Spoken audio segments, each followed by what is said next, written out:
Bradford that you played at the weekend, Bradford again on Thursday. Did we learn anything from what just happened? No, I think both sides.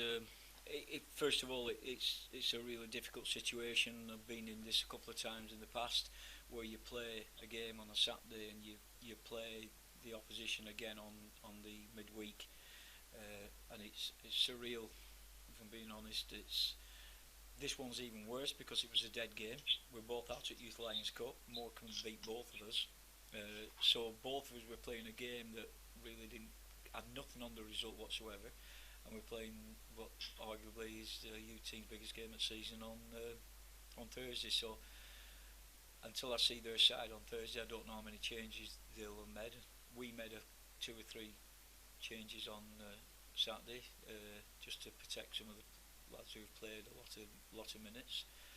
So yeah, it was very strange. Sounds like we could have got more goals on Saturday as well. Yeah, the standard of the game was poor. It was a long game to watch, if I'm being honest. But yeah, you can take a positive or a negative out of a finishing on Saturday. We created so many chances. We could have been 6 or 7 up at half time and out of sight, and we didn't. We ended up with just one goal.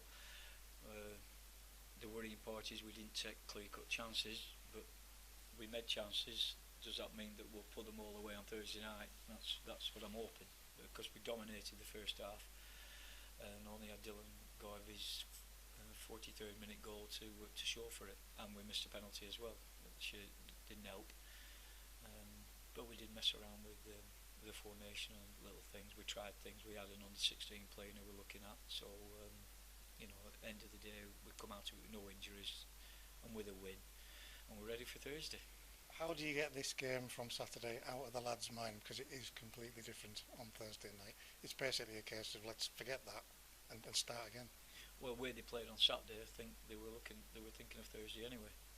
They weren't really pressing the way we do. They weren't really tackling the way we do. I fully understand it.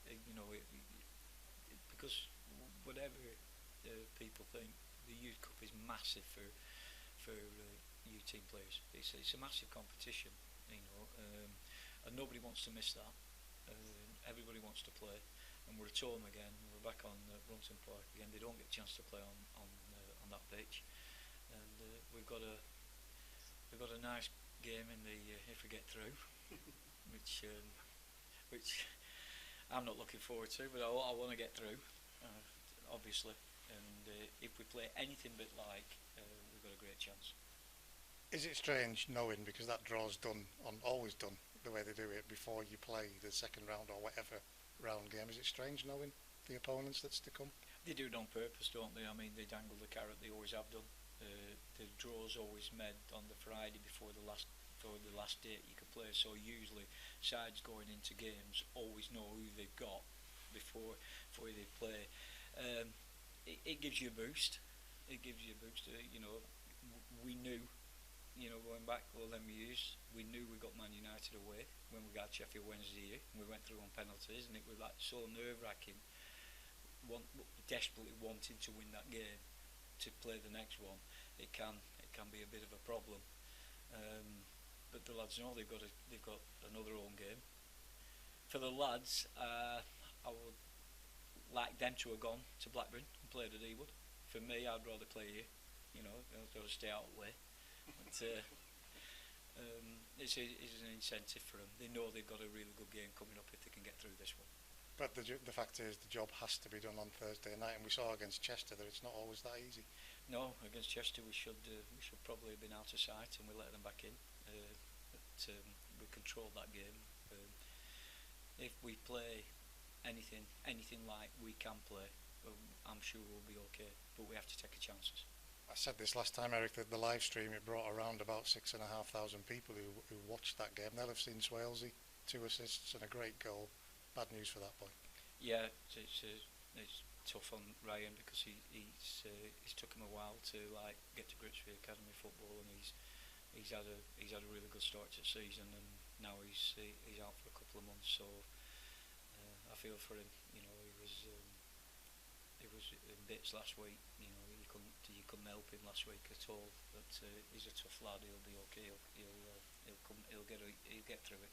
What do you do with the boys this week to get them mentally prepared? Physically they're there, so mentally prepared for Thursday night? Well, I think there's 4 of them involved tomorrow night in the Villa game, so hey, that's the way it is, isn't it? It's come in a bad week for us. But fine, we'll have to see what happens after tomorrow night, and then we'll get them out to college early on Wednesday, and we'll prepare. I mean, we're a small group anyway. We haven't got great numbers. With Ryan and Rooksy injured, we're down, and 3 goalkeepers. We're down to 13 outfield players anyway. So we're a small group, so they'll be okay. They played a lot of football in this short period of time, so they're not losing out on anything if they don't train on Tuesday. We know Bradford. We know what they do. We've watched the last game against Blackpool. We will be ready. We'll be ready. Just cross our fingers and hope that none of the lads who are involved tomorrow night pick up any injuries. Thanks for your time, Eric.